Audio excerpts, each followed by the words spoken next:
noneho reka mbakubita imvura y'indirimbo uburyo mwese muzageraho mukajya kugama, ariko naho nzahabasanga. Ishimishe nezerwa Rumuri Aiden Blessing, umuhungu wawe. Ntabwo nari mwiza, navuga amagambo gusa. Natekereje umugabo wabikoze neza. Nakoze cyane kugira nzabashe kuramba. Haza mu rugo naniwe, haruka gake.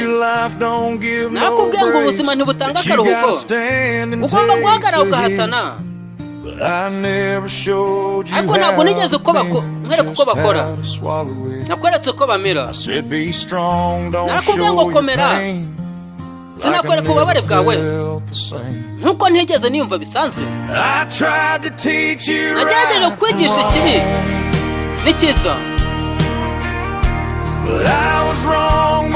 mugihe nanjye mu makosa kurusha uko nari mbizi. Narakubwiye ngo ntuzakora amakosa yanjye,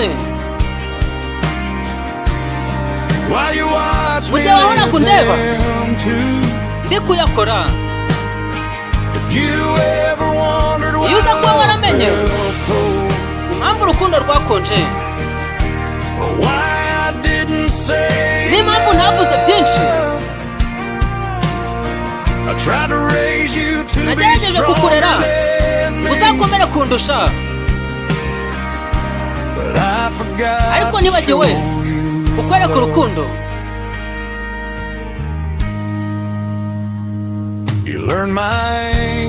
Wize uburakari bwanjye, wiga umwirato wanjye, wiga uburyo nangiriza ibintu, wiga kwihisha inyuma y'inseko, wiga kubikora neza mu gihe ntari iruhande rwawe. Natekereje ko icyubahiro ari ubwoba n'umutuzo, nizere ko wabyumvishe. Sinahagaritse kwibaza niba nandi kukubera mwiza. Natekereje ko igihe kizabikemura byose. Ntabwo nigeze menya ko ibintu bitagira igihe bigwa. Nagerageje kukwigisha icyiza n'ikibi, mu gihe nandi mu makosa kurusha uko nari mbizi. Narakubwiye ngo ntuzakora amakosa yanjye,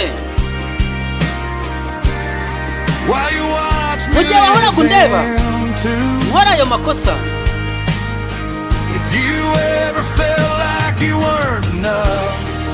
Iyo uza kuba uriyumvishe ko udahagije, byaratumye urwara imitwaro utari iyawe, iturutse ku mugabo wagukunze nabi.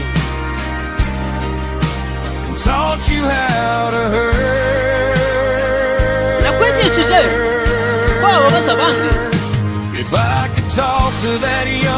Niba nabasha kuvugana n'ubuto bwanjye, nakubwira ngo tuza baguma mu rugo, kuko abahungu ntabwo bajya bigira mu byo tuvuga, ahubwo bigira mu byo tubereka.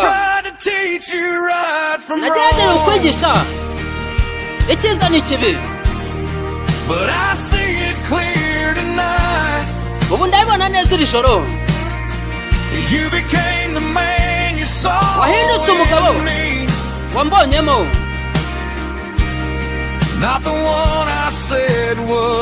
apana wa wundi mwiza nakubwiraga. Niba ugifashe igicucucucu cyanjye, uzasenga Imana uzakireke, cyangwa se ureke ibibi byanjye. Ntabwo nshaka kuzaba umugabo nahoze ndi we, no mu cyumba gituje.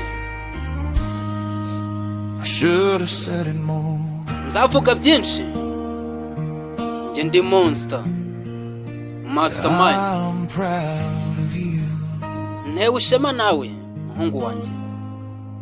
Gashimishe Rumuri.